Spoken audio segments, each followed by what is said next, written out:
সেকেন্ডের মধ্যে গ্লাসে থাকা ফাটল উধাও হয়ে যাচ্ছে। এই কৌশল জানলে আপনি অবাক হবেন। একটা কাজ যদি ফেটে যায়, আমাদের প্রথম চিন্তা হয় এটা আর ব্যবহারযোগ্য না, এখন নতুন কাজ কিনতে হবে।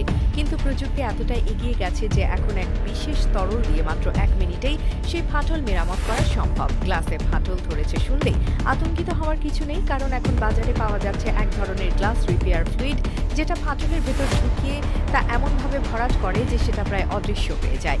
এই গ্লাস রিপেয়ার ফ্লুইড আসলে এক ধরনের high transparent light curing resin, যা ফাটলের ভেতরে গিয়ে সেই ভাগগুলো এমনভাবে পূরণ করে যে কাঁচের মূল গঠন প্রায় আগের মতো শক্ত হয়ে ওঠে।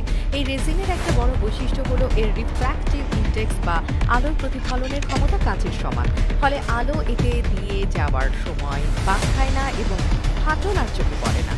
এই কাজ করার জন্য ব্যবহার করা হয় এক ধরনের ভ্যাকুয়াম টুল। প্রথমে ফাটলযুক্ত কাঁচে একটা ছিদ্র তৈরি করে সে ভ্যাকুয়াম যন্ত্র বসানো হয়। এরপর ভেতরের বাতাস বের করে সেখানে এই রেজিন ঢুকিয়ে দেওয়া হয়। এতে ফাটলের ভেতরে কোনো বুদবুদ বা ফাঁপা জায়গা থাকে না, পুরোপুরি একটানা বস্তুর মতো হয়ে যায়। এরপর একটি বিশেষ ধরনের প্লাস্টিক ফিল্ম সেই জায়গায় লাগানো হয় এবং কাঁচটিকে কিছু সময়ের জন্য সূর্যের আলোতে বা ইউভি লাইটে রাখা হয়।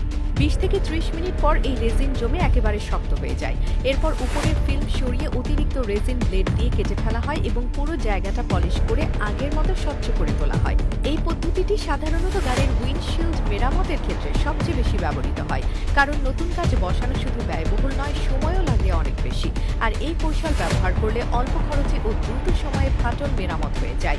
এই প্রযুক্তির মাধ্যমে কাজের ক্ষতিগ্রস্ত অংশ যেমন আগের মতো স্বচ্ছ হয়ে যায়, তেমনি তার গঠনও আবার শক্তিশালী হয়ে ওঠে। তাই গ্লাসে ফাটল মানেই কাজ ফেলে দেয়া, এই ধারণা এখন আর টিকে নেই। সামান্য কিছু উপাদান আর সঠিক পদ্ধতির মাধ্যমে আপনি নিজের চোখের সামনে দেখতে পাবেন কিভাবে অদৃশ্য হয়ে যায় সেই ফাটল।